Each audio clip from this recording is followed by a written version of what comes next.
Hi, I'm Tom, and welcome to my workroom. This is where I work, breathing life into models that were once just plastic. Bringing a model to life is, of course, the real challenge to painting, and I can help you accomplish just that. The first step to model building is, of course, choosing the kit you intend to work on. After you've made that choice, carefully lay out the contents of the kit and inspect them. Make sure all the proper parts are there and there are no imperfections. At this point, you need to attempt to visualize the steps you intend to take so your progression from start to finish is a more enjoyable one.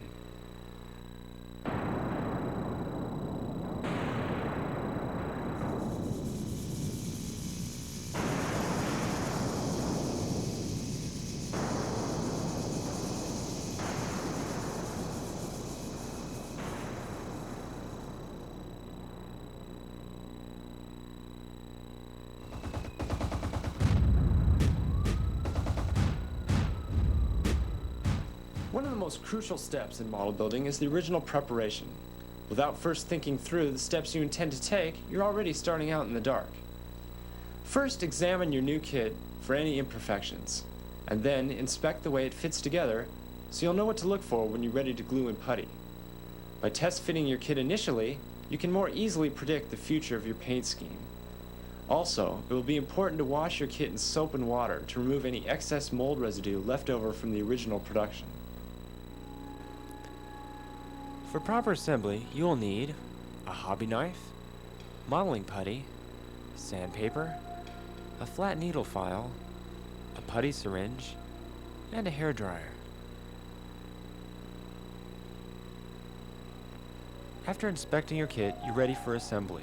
Your Horizon model is made of soft polyvinyl plastic which has special properties all its own. Aside from being unbreakable, polyvinyl is also heat susceptible. By passing a warm hairdryer over your kit or immersing it in hot water, you will soften the polyvinyl enough to easily trim it. Heat will also restore any warped, scrunched parts back in their original intended shape. After the polyvinyl is softened, you can proceed to cut out the unwanted parts from your model. For this, you will require a sharp hobby knife, and because of this, you will need to use extreme caution. A hobby knife must be treated with respect. You must always cut away from yourself. To remove non-moving parts of your model, begin your cuts as flush to the base of the cut as possible and slowly move the knife through the polyvinyl until the part falls off. Go back and carefully trim any excess if necessary. Movable parts will be identifiable by this plug. Carefully cut above the plug to keep the parts movable.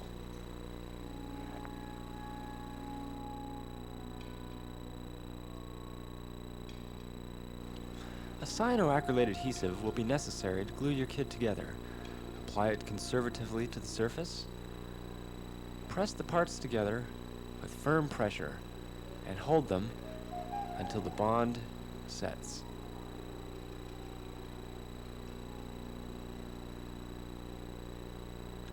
You may wish to use an accelerator for your cyanoacrylate adhesive to make the glue dry instantly, as well as achieving a much stronger bond. Simply squirt it onto the glued surface and wait for it to take effect. By building your kit in sub-assemblies, it will be easier to paint your kit as well as being much more thorough. Small parts, such as heads and hands, can be glued to a convenient empty paint bottle. This will also make it easier to paint and to handle.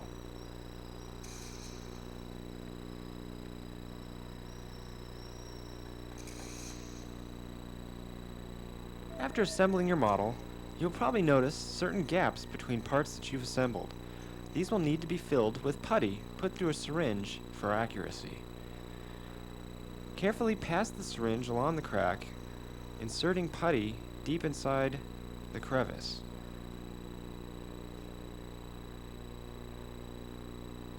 After the putty is set, you can pass your finger over, removing any excess and further smoothing out the putty.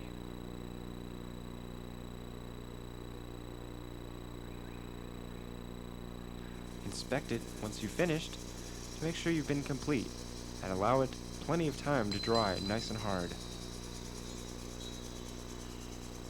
Once that's completed, proceed with the needle file and carefully sand away the excess portions of putty. After the filing is complete, carefully fold a fine piece of sandpaper into a workable shape. With the sandpaper, carefully polish sand those areas your needle file may have left rough. This should finally and completely hide the seam when you continue to paint.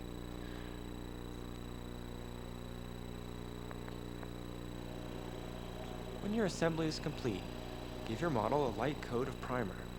This will give your paint a better base to adhere to later. Also, be aware that most primers are enamel-based. They will need to be sprayed very lightly on your kit to avoid damaging the polyvinyl. Allow it to dry completely before proceeding.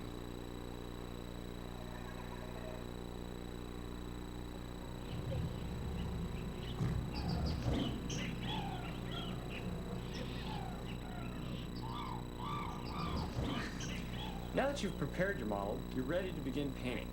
Your selection of brushes will be crucial. You will need a selection of flats, a round shader, and some fine point detail brushes. Also, it will be important to reference your paint schemes to really capture the look and personality of the subject. Comics, movie magazines, anatomy books, and artist color wheels will all serve as great paint references. Now let's get to some of the basics. Polyvinyl models need to be painted with an acrylic paint.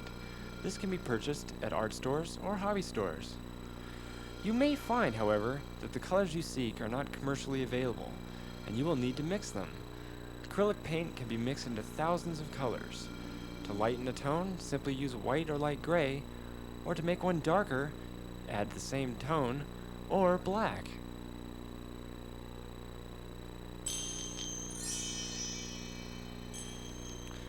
The original base coat is the most important part of any paint job. It's the foundation that you will work from.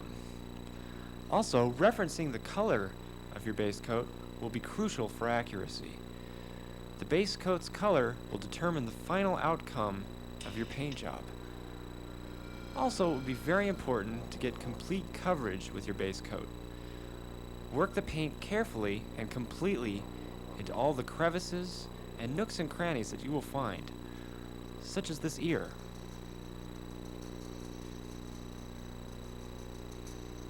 You'll know you're finished when you can't see any more bare primer. To apply your base coat, use one of your broadest, flattest brushes. This will give you the best overall coverage. You'll also want to use long, smooth strokes. This will give your finished paint a much smoother quality. A thoroughly completed base coat will better serve the special techniques you'll want to use later.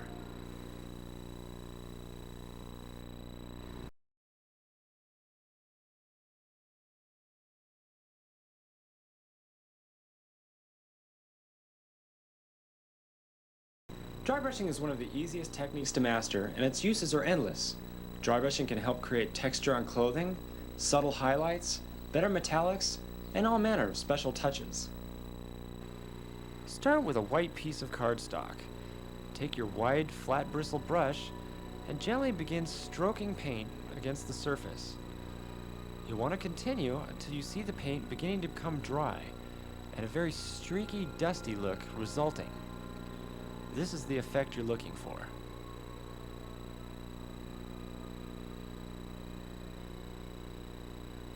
Remember that dry brushing is a dark to light process.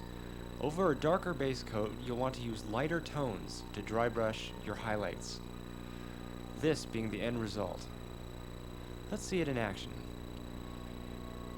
A darker cream-colored base coat is then dry brushed over with a lighter tan, gently stroking against the contours.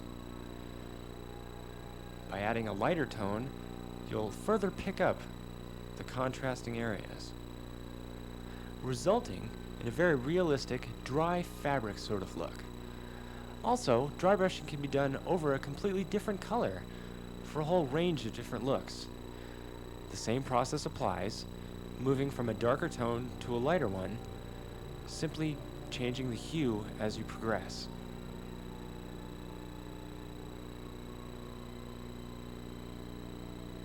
flesh can also be dry brushed in a much more subtle way, starting with the base coat and proceeding with a very subtle, lighter tone of the same quality. In some instances, you'll want to be more graphic, like in the case of this monstrous mole man. That way you'll achieve a much more inhuman look. As you can see, the process of dark to light has been thoroughly adhered to. Now remember, for the best texture, you want just a very small amount of paint on the brush, and you want to gently stroke the surface. Too much paint will result in this.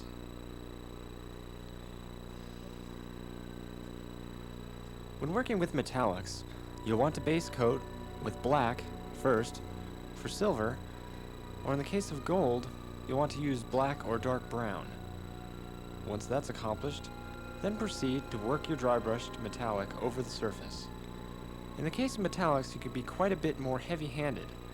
The object here is to get a complete coverage while maintaining the integrity of the deep shadows. When dry brushing metallics, you'll notice a much more graphic result. Details will spring forth from the surface as you continue to cover. Varying on how hard you press down when you dry brush, you can change or alter the look of your metallic. A light dusting will give you a very pewter sort of a look, or an even aged metal. The harder you apply, the more chrome or new the metal will appear.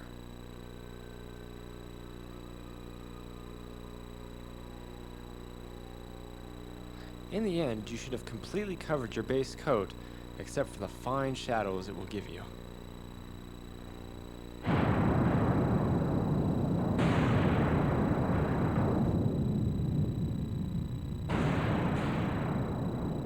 Washing is a more complicated technique, but with a little patience, you will get results. A wash can create subtle or graphic highlights, tint or create fine details like mouths, eyes, or wounds. Basically, all a wash is thinned down, watery paint. To create one, simply start with your base color and begin adding some light tones that you intend to mix into your final outcome. Occasionally adding water to thin down the mixture.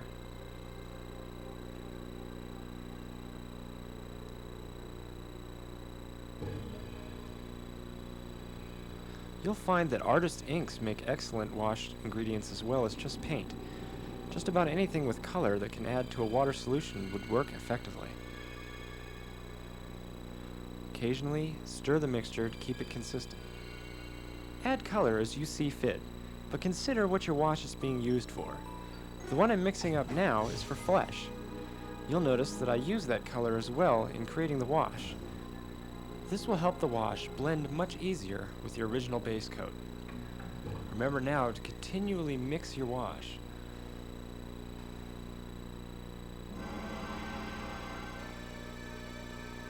Your color should now become more consistent. It should be much easier to see what your end result will be.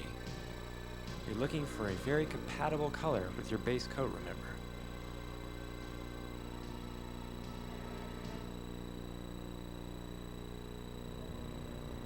Once you feel your wash is mixed, you'll want to test it. Again, white cardboard is best for a true color. Simply stroke the wash out onto the white paper and check for the transparent color that you originally conceived.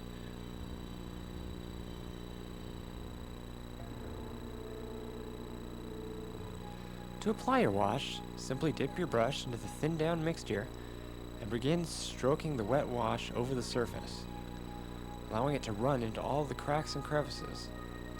Be careful, however, not to slop it on. An excess wash will puddle up on the surface. Be very careful to simply smooth it over the entire area. Remember also that wash is a light to dark process. By beginning with a light color, you gently move in and add your dark shadows.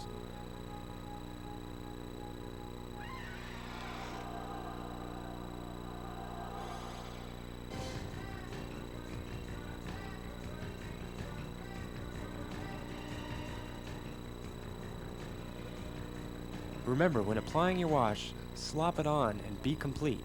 There's no need to be neat.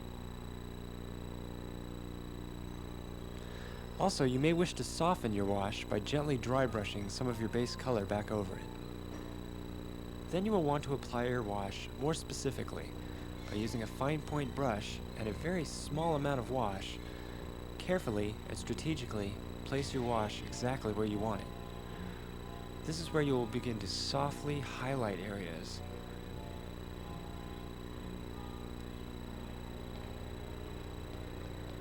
Carefully place your shadows where they belong.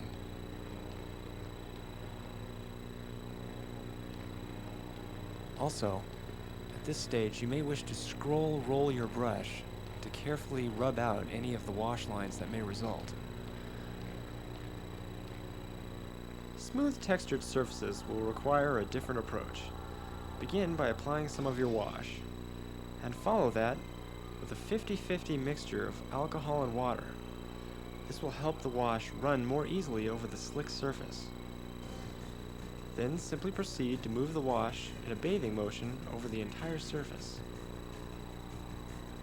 allowing the wash to run into the cracks and tinting all the surfaces.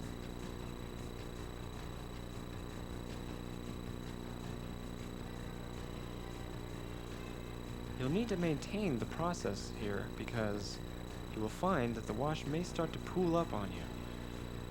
By continuing to move it around, it will never be in any one place long enough to do that.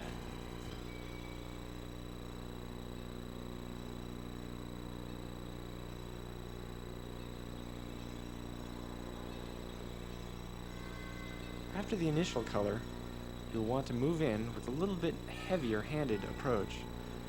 Punch in your highlights with a darker wash.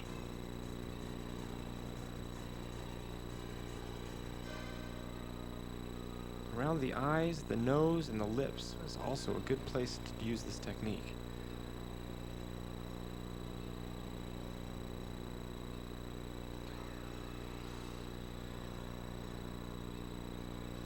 You can also use your wash to help accent the expression of your character. A wash can also be used on hair. Simply apply it and let it run into all the crevices.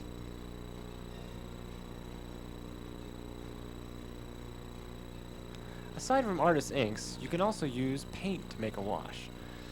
In this instance, again you'll need to use your 50-50 alcohol-water mixture, and you'll want to simply bleed paint into that same mixture. Notice how you achieve the same transparent look as before. You can also add different colors to it to change the tone, even when it's on the surface of the work. By continuing to add your thinned down alcohol mixture, you will also make the wash go a lot further.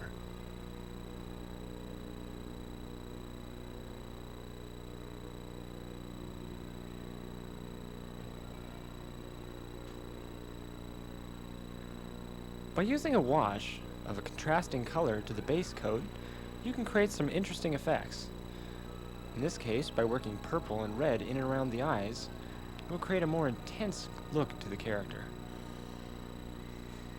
When using a wash for this type of detailed work, remember to use only a little bit of wash on your brush and to carefully dab it onto the surface, being careful to watch for the lines where the wash will end. This is where you may get a hard line. You want to go back and softly remove those. Then you can proceed to add in more intense color. As long as you're prepared to soften it up, you can add it as darkly as you wish. Again, by rolling the brush, you will soften the lines of the wash.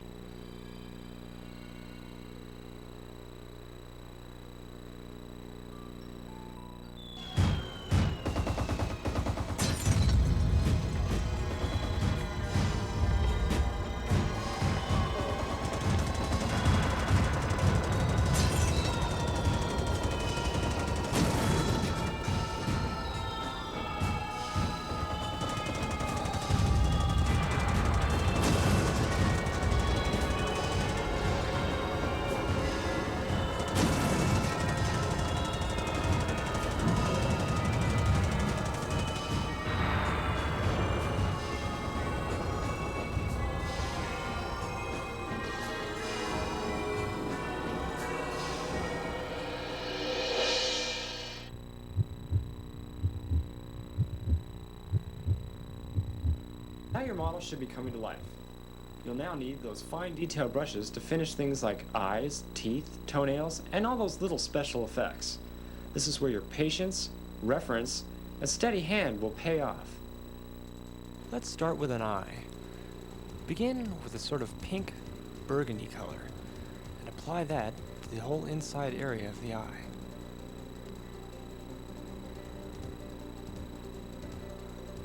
After that's dried, proceed with an ivory white. Avoid using a stark white, as it would be far too bright. Make sure that you leave just a hint of the red on the outer rim of the eye. When that is dried, proceed with a light pink wash.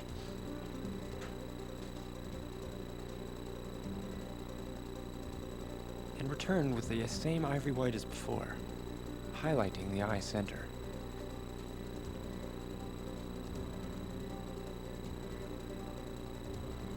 Then, using black or a similar dark color, block in the eye pupil.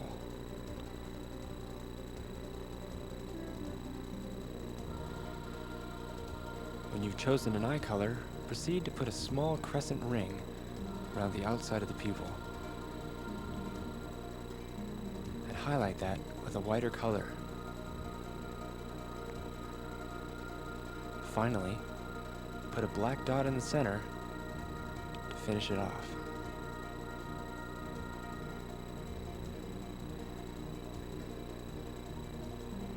Some eyes will be entirely inhuman.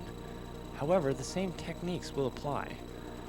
Give the main body of the eye a basic coat, wash that if you desire, and then proceed to block in the pupil.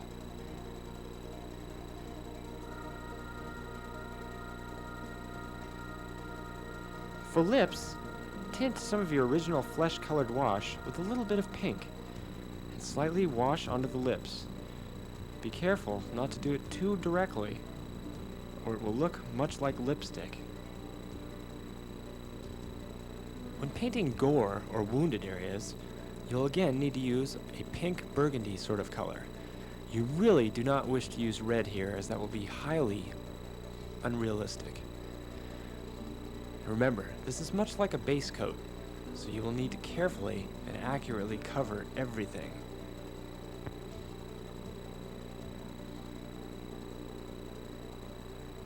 Remember to get even the smallest little details.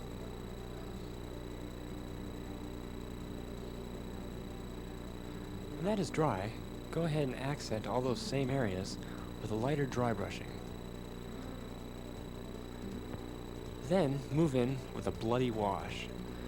To create this, take a deep red and mix it with brown. You should come up with a very close color to blood. Then, just like in the earlier sections, begin to wash it on all those areas.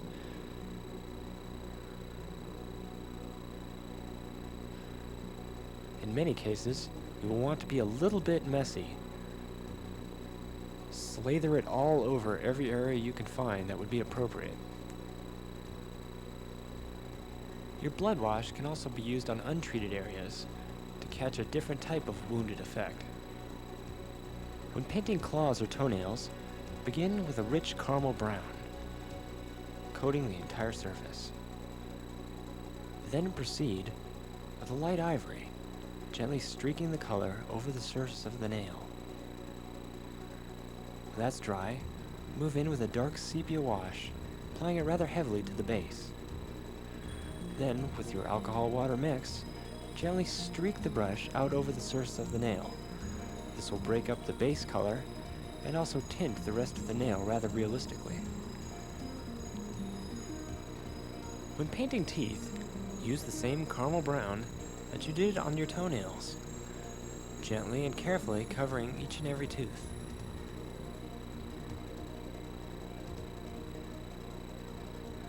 When that is dried, move in with a light tan, gently streaking each tooth, one after another.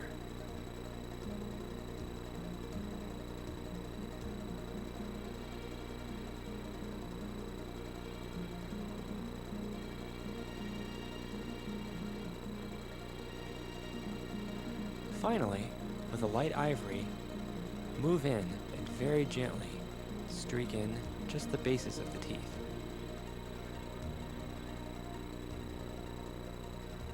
In this instance as well, white is definitely not an appropriate color for teeth. By using ivory, you will get a much more realistic look. To make teeth much more grungy and disgusting, proceed just like we did before. Start out with your caramel brown, carefully coating each and every tooth.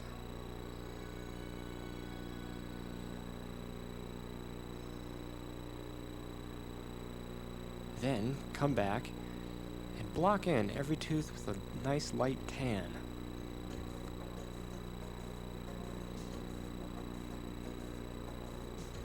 Finally, accent each tooth with a little bit of light ivory. And to top it off, move in with a deep dark reddish brown wash. Let that soak in around every tooth.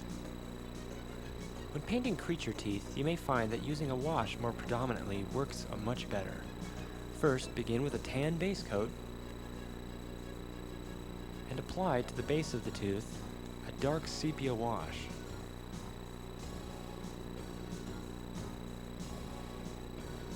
Block in the entire base of the tooth.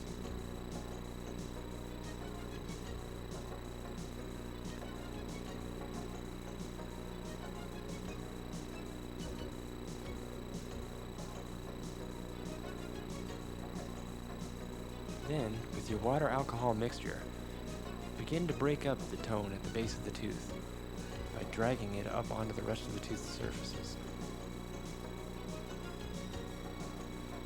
You should be able to get a nice even tone over the middle portion of the tooth as well. You can then go back and punch in a little darker tone at the base.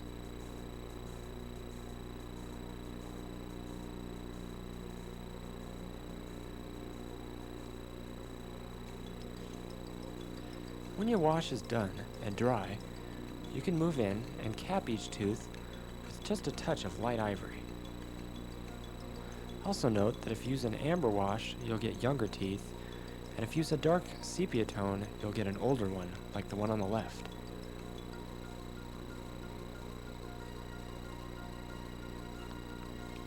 When detailing with metallics, remember you still need to base coat it with either a black for silver or a dark brownish black tone for gold. Again, much like all your base coats, make sure you cover everything thoroughly.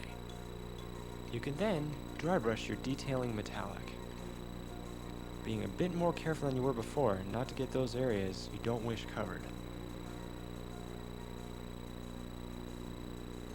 Or you can apply it directly with a fine point brush to just exactly those areas that demand it. Also, with a fine point brush, you can slightly dry brush those very fine areas.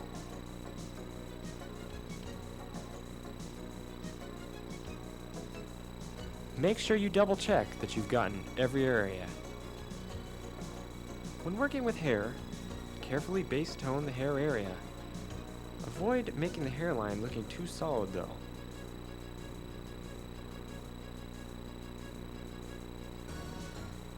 After completely base coating, move in and dry brush with a lighter tone against the highlighted areas.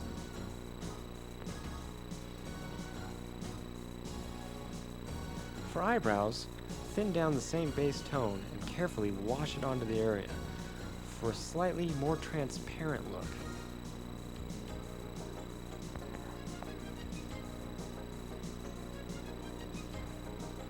When painting hair with a wash, remember to carefully let all the wash run into every crack on the head.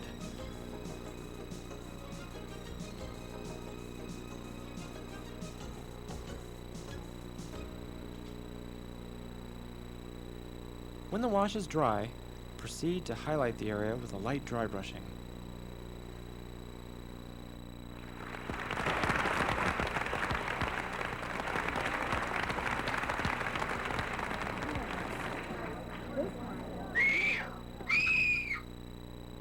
While airbrushing is an art in itself, even a little mastery of this special tool will enhance your kit's appearance immeasurably. Now, while there are many complex techniques to airbrushing, one of the most basic ones is the paint mixture. A good paint mixture will create a nice, fine, even spray.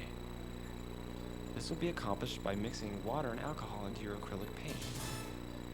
If your paint mixture is too thick, however, you will simply get a spattering, spotting effect, if anything at all. If the mixture is too thin, it will be far too runny for any use. Also, if it's too thin and you are too close, you will simply spatter your model.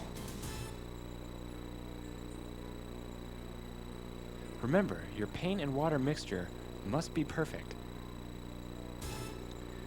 Now that you've got your primed model ready for painting, and your paint is mixed, your airbrush is basically ready to go. You'll find that doing a base coat with an airbrush is much nicer than using a brush. You'll get a nice, fine, thin layer of paint, and you'll be a lot smoother than any brush could ever produce. Much like before, carefully cover every aspect of your model.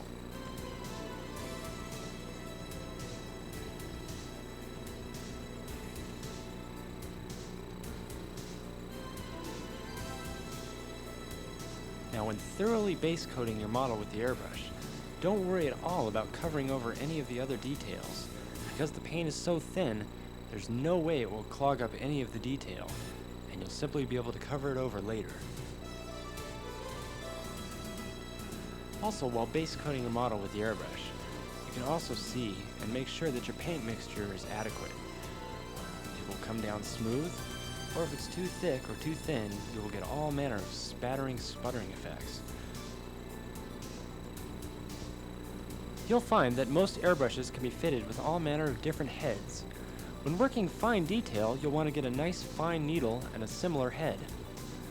Also, you could break some of the rules while airbrushing. In this case, brushing a completely different color over the base green.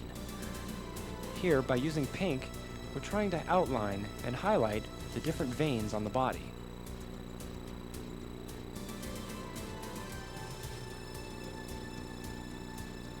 You'll have to get very close to paint some of the fine details. That's why your paint mixture will have to be perfect. Also, mouths, eyes, insides of ears, all manner of effects can be highlighted with your airbrush. Take note of the deep shadowing on some of the vein areas. You'll find that your airbrush can achieve effects much like a dry brush. By adding a lighter tone of the base tone you began with, and gently working it over the top face surfaces, you'll be able to punch in some very light, subtle highlights. They won't be quite as textured as a dry brush, but you'll find that they are much more organic.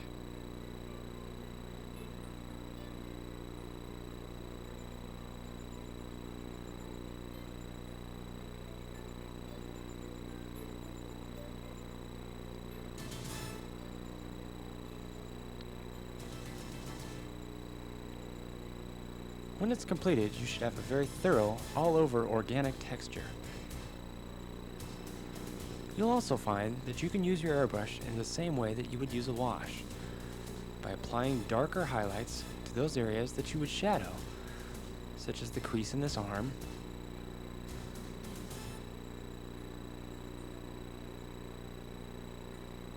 and in this area of the shoulder. You'll also note that this effect is much cleaner, and in many ways, quite a bit simpler. When you've finished, you should have a multiple layer of shadows, ranging from the darks to the lights. You will then want to go back in and punch in those very last deep-seated areas with the darkest color. By moving in with this last addition of dark tones, you will really bring out all of the last little bits of muscle and extra added detail, so that your finished model will really come to life. An easier way to treat human flesh is to use your airbrush, by first base coating it with flesh, and then carefully tinting and highlighting all the surfaces with a darker tan. You will do what it takes much more time to accomplish with a wash. By moving in a little closer and carefully plotting in the shadows, you will quite realistically shadow the face.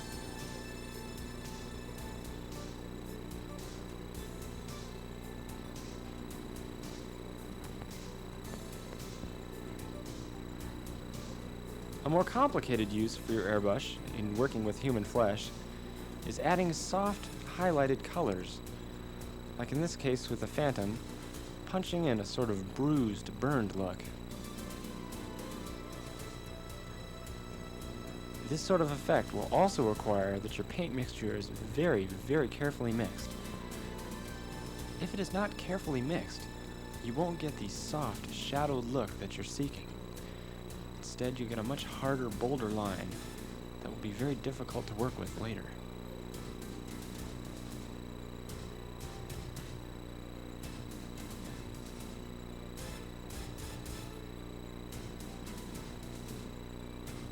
After completing your light highlights, you can very gently move in with a darker tone and carefully punch in some of the deep shadows. Your airbrush with the finest needle and head will also be able to accomplish quite fine detail work. For instance, the wound here on the Bride of Frankenstein.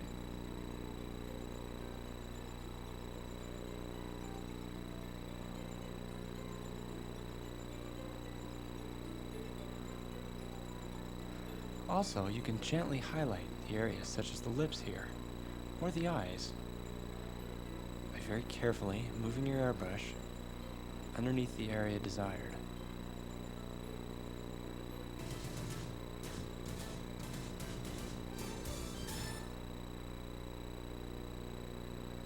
You'll also find that your airbrush is able to more deeply shadow those areas you have already dry brushed.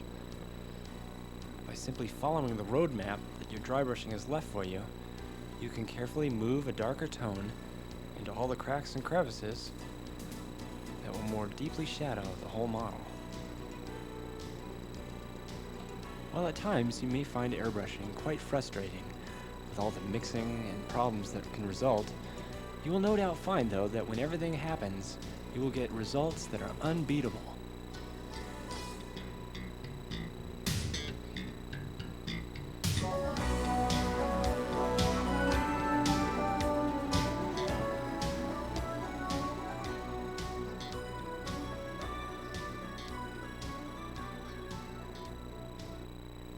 Not all kits have to be built the way they come out of the box. In fact, with a little imagination, you can pull off a one-of-a-kind look. An easy conversion is with the Punisher. By simply adding some parts to this gun and creating an entirely new one for this hand, you create an all-new look. A more complicated conversion would be this RoboCop.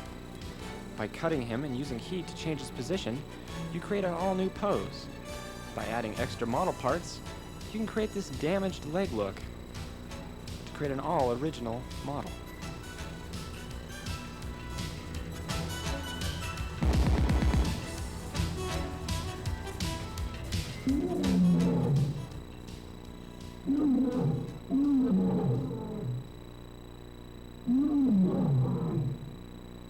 When your kit is finished, you'll want to consider putting it in an environment or giving it a special protective coating to protect it.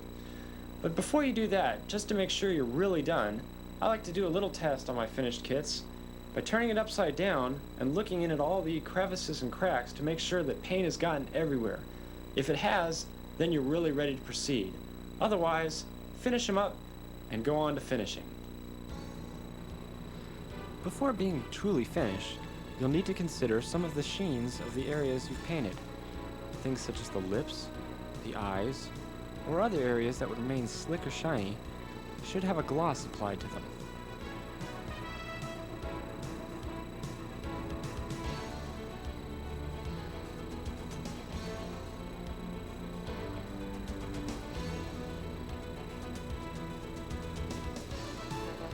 Your last step will be to spray your model with a clear coating. This will protect the paint of your finished model.